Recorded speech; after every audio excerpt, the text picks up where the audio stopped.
What's up, guys? So today we have the start of a new series that's gonna be divided in three parts with an extra bonus video in between. Um, and those three parts, this series is gonna be card reviews, okay? So we're gonna be reviewing all the cards in the game so far, as well as when the Trial of the Gods expansion comes out. There's also gonna be the video reviews, card reviews of the text expansion, okay? So basically, we're gonna be going through every god's on and look at its spells and relics, okay, and then at its creatures, and afterwards we're gonna go into the neutral cards, and we're gonna be doing this for both the Genesis as well as the core sets, okay? We're gonna be reviewing every card so far. And what better way to start this card review than with possibly the god that possibly has the best cards in the game so far. Everyone likes to play Control Death because it has so many freaking options, and it's a lot due to the fact that Death has really good spells. And that's what we're starting with today. So we're going to be looking at the Death Genesis. So at the Genesis set, with the death spells plus relics, okay, if there are any. Okay, so let's jump right into the card review. In the first card, we're gonna have the first card, Sulfuric Rain. Before, I used to run this in the deck. It's a good stoller. If you have nothing else to play in the first term, it's okay. But I wouldn't rate this card that high because you have much better options to put in your deck. So I would put this, like, since it's a board clear, I would put this at around 3 stars out of 5, okay? Because there are much better board clears in Death, and those are going to be way higher rated. Then the next one is going to be Corrupt Ceremony. It's mostly combo cards, so I'm inclined not to rate this really high because it works well on reanimate decks.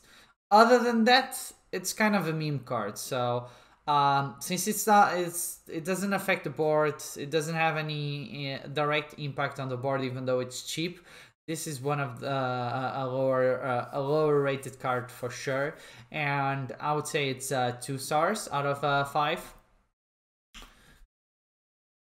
Then let's go on to Inflame Self. Inflame Self deals 2 damage to your gods, and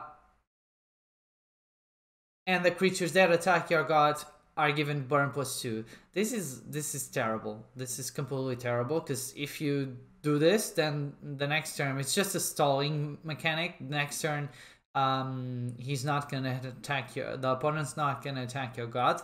He's probably only gonna trade, and you didn't gain anything. You only drew a card.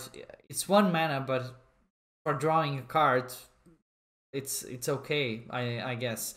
So I would put this at 2 stars as well. Next we have Ragnarok. This is also a card that I used to run. It's pretty much on the line of Sulfuric Rain. It's a little bit better, but I would still put it in the 3-star category because it's super slow. So it's gonna give burn +3 to each creature, which means that they're gonna survive the next turn, and only after then are they gonna take damage. This only works on really small creatures, so unless they die, they have less than 3 health, and they die with that burn the turn after, this card becomes super bad. So, but since it's still a board effect, I would still have to put it in the 3-star category. You're gonna see that there's gonna be a lot of cards in the 4-star category, but only a few cards are gonna go into 5 stars. Those are gonna be the best, the creme de la creme, like you usually say. And And other than that, it's going to be very few cards. So moving on, a natural binding. Give a creature burn +2 whenever this creature attacks, deals 2 damage to its god. It's okay, but I would say it's worse. It's worse than the other cards that the other 1-cost cards, because it's super slow. It does nothing, and he can just not attack with that creature, and don't lose it.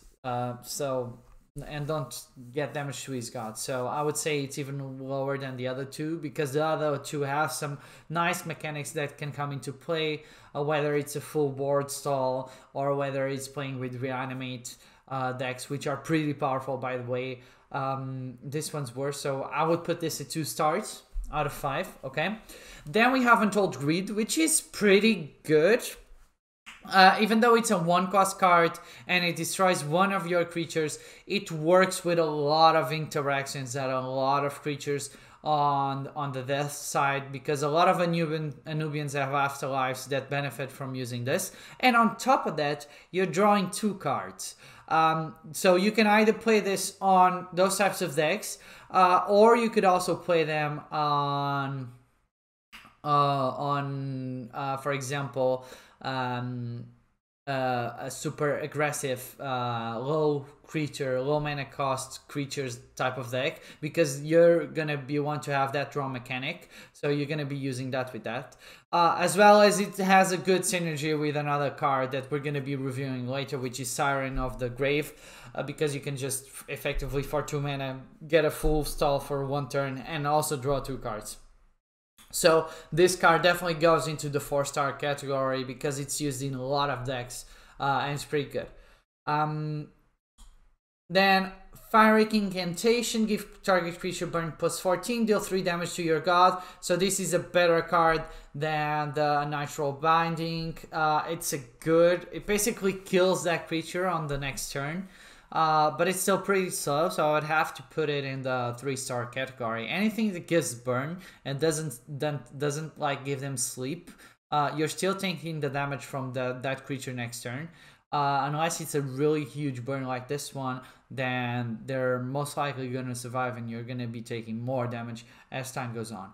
But this card's pretty good, since we're not doing like we're only doing like 1 to 5 stars. We're not doing like 3.5 and those types of things. If we were going for that, it would be on the higher side of between 3 and 4. But I would have to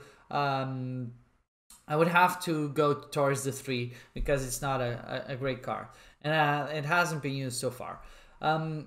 Okay, then 2 mana spells, since we don't have 1 mana relics. We have Dangerous Ritual, which deals 4 damage to each god and draws a card. Pretty bad, in my opinion. It's a lot of decks. I see some decks running that, but it's a pretty desperate mechanic because it only draws you a card for 2 mana, and there's better ways to do it. Anyways, this would definitely go on the 2. I would even go as far as saying 1 star out of 5, because it's not used at all and it's super bad. So 1 star out of 5. Okay, then demonic offering. Destroy target friendly creature, summon 2 random enemies, they get the tribe number. This is really good because it synergizes really well with afterlife creatures. Even though it's an epic, not all epics are great, but this one's that works really well with reanimate decks. So we're definitely gonna have to put it in the 4-star category because it has a lot of potential. And enemies are generally overstated and overpowered minions. If you get like a protected one, that would be the ideal scenario. But most likely, so there's like 4 enemies, so most likely you're gonna be getting at least one good enemy out of it. So it's pretty good. So 4 stars out of 5. Faustian Pact, draw 9 cards at the end of your turn, obliterate your hand.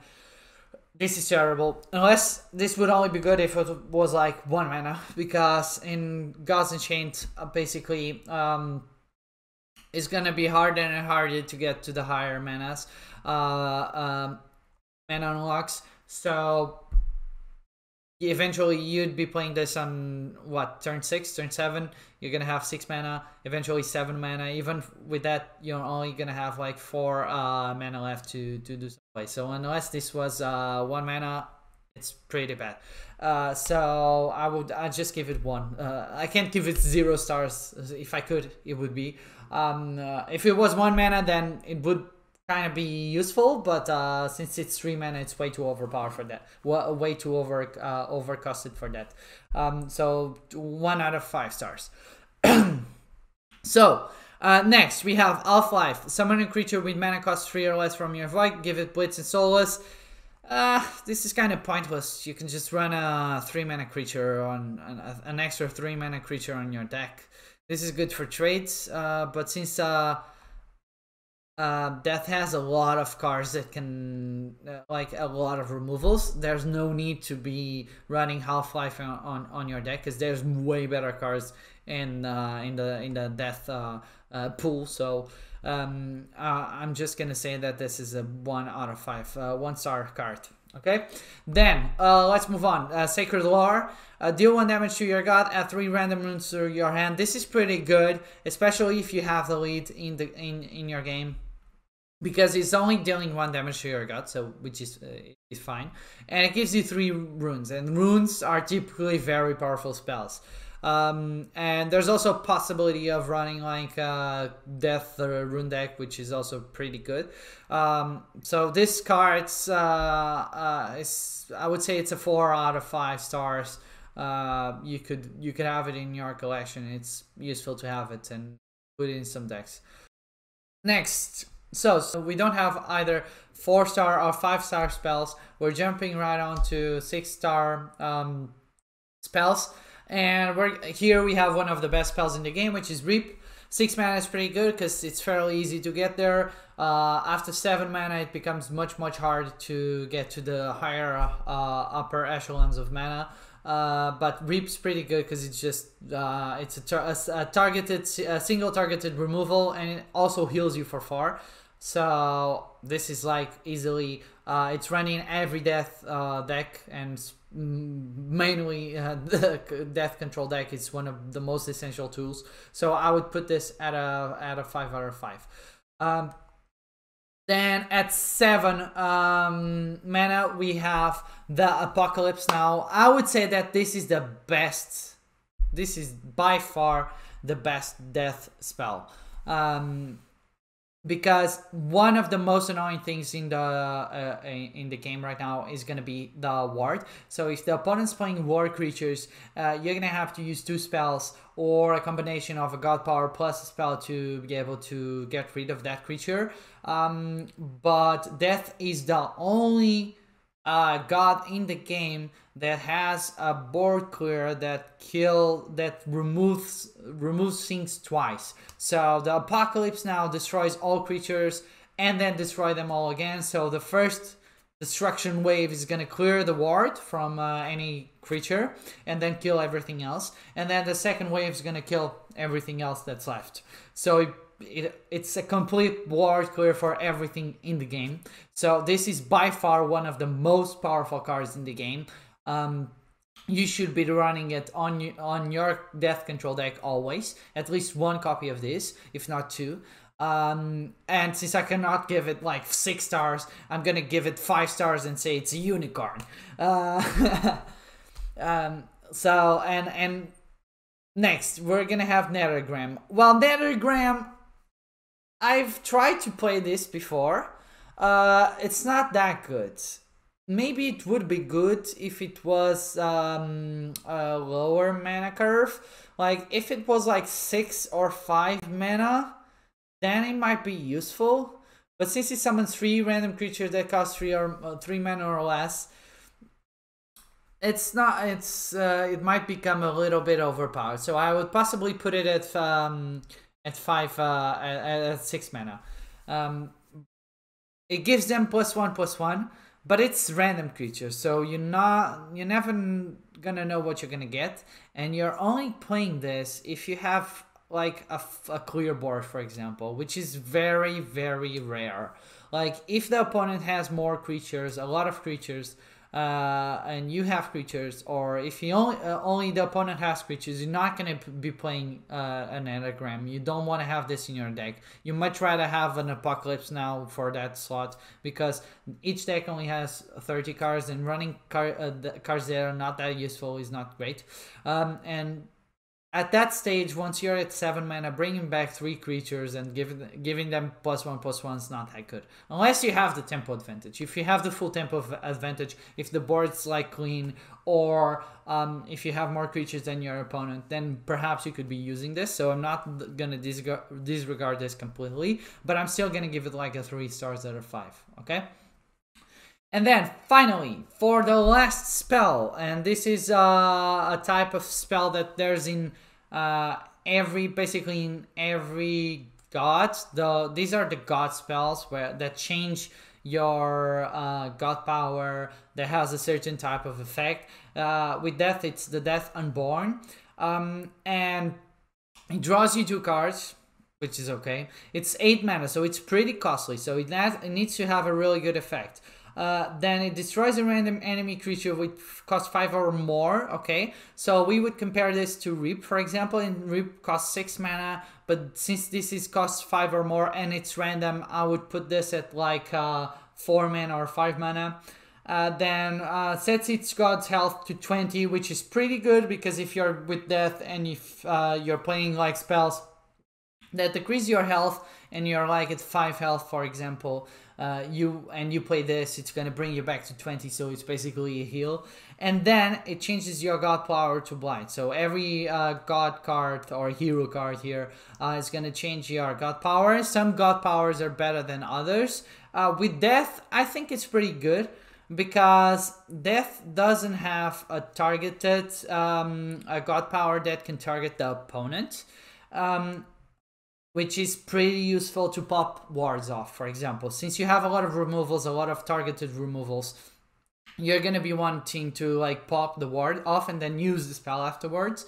And it's one of the only ways that death can get that is with blight, because blight costs 2 mana and it gives burn +12 to any creature, so you can select a creature, and it's a pretty useful god power. As a spell, as we've reviewed those 1 mana spells, like occupying that space in the deck's not that great, but since this is gives you that power more than once, it becomes good. I would say it's pretty okay for 8 mana to have this type of effects. So I would put this is not one of the best cards in the game, so I'm gonna put this in the 4 out of 5 stars, but it's pretty good. It's out there with the best type of god powers, in my opinion. There's other god cards that are really bad, and that are not worth playing at all. So we're gonna be seeing that in the next reviews. And that's it, guys, because death doesn't have any relics in the Genesis set. So these are the spell cards in the Genesis set for death. Death is really focused on controlling the board and controlling and killing every creature, and that's where it excels at. So it's control types of decks. So this is the first card review, guys. I hope you guys liked it. And we're gonna be jumping. The next one's gonna be looking at the creatures from the Death Genesis set, every creature, and reviewing each creature. I hope you guys like these types of videos. We want to push out the card reviews for every type of card in the game, because once new players start coming in, and if you're a new player, welcome to Unchained. You want to have like all of those videos that you can look at and see, okay, is this card good? When I'm building my collection initially, deck reviews are pretty good, but also general card reviews are good as well, because it's going to allow them to pick, like if they have a limited budget, they're going to pick the cards that they think are best suited. And here in these card reviews, we're going to be talking as well a little bit about the applications of each card, so it helps people trying to figure out whether they should buy that card or not. Usually just by looking at the text you wouldn't think of all the applications, but for someone that has played the game for as long as I have, since the open beta, back in last summer of 2019, you start to see a lot of different applications to each card, so you can have a more organized approach and opinion about each card. Anyways, guys, I hope you guys liked it. If you guys did, make sure you smash that like button down below to this new type of series, video series in the channel. This is going to be in a dedicated playlist. There's going to be a card review playlist for the Genesis set, one for the core set, and one for the Trial of the God set, and also a bonus one. But see you guys next time. Thanks out. Bye bye.